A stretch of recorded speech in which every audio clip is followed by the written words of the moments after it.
Okay, so Sherifat, we have an expert in the house who is going to shed more light on all this topic that we have been discussing about. Okay. And I guess you have one or two questions that you would like to ask our guest. Of course. All right. So, sir, we have a question for you, and our question is: we often hear of smart days, smart house, smartphones, smart technology. So, what exactly is the concept of this smart technology that we are talking about? Okay, when they say smart technology, what it means that the ability for a technology, first of all, monitor itself, then after monitoring itself, it now does what we call analyzing itself. Then when it analyzes itself now, then it can now be able to produce those things that it has monitored itself about, analyze itself. So it's all the concept about artificial intelligence, which we are hearing all about, machine learning, which we'll also be hearing, and big data analytics. So it means that devices are meant to, in a way, mimic what human beings do. For instance, let's say in your program, you set up your camera, you set up your things within the environment for you to do your show.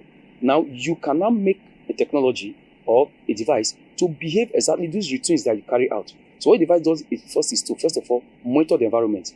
Then when you monitor the environment, then using machine learning, you now analyze different patterns in which you carry out these activities. At the end of the day, it can now perform the activities as if it is human.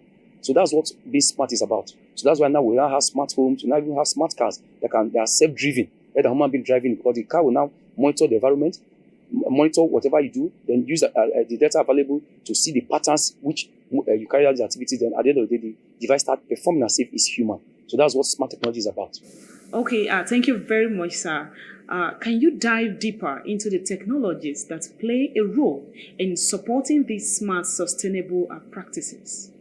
Okay, now there are a lot of technologies that support them, but some of the vital ones include multimodal sensing. Like for instance, if you say you have a smart vehicle, that vehicle should be able to sense its environment to know when there's a vehicle in front of it, or the vehicle behind, or there are vehicles beside it.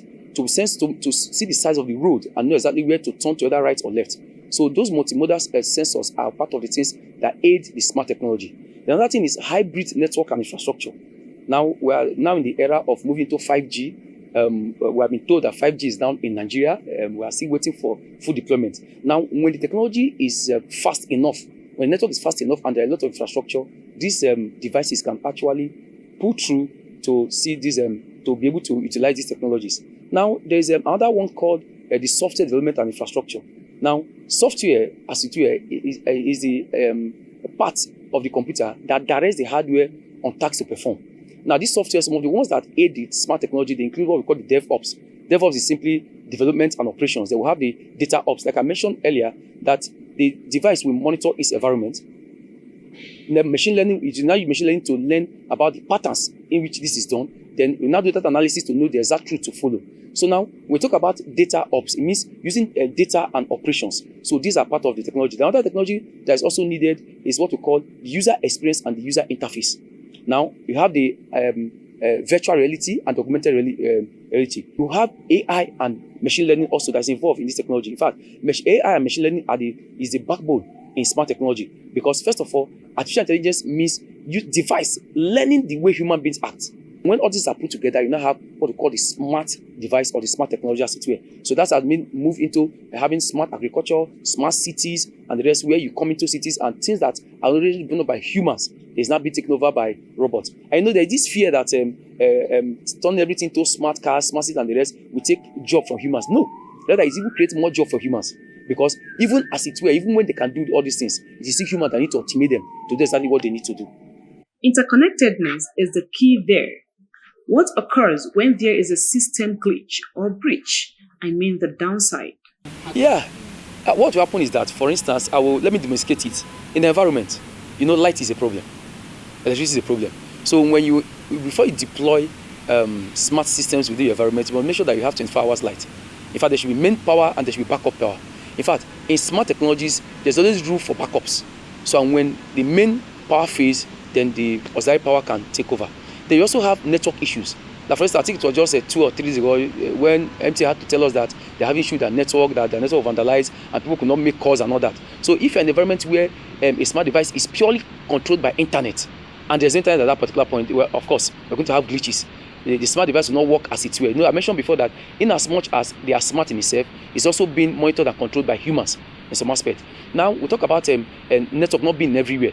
Now imagine I'm to have a driverless car within Abuja to handle our say commercial activities, commercial driving in Abuja. Now if it gets to a point where there's network failure and these cars are relying on the network of the mass to drive around, there's going to be issue. When these smart devices are deployed, there have to be constant security around them, because you know, as the world grows, so also security concern grows. Before now, there are some security concerns that we are not afraid of, but now we are afraid of them because of innovations.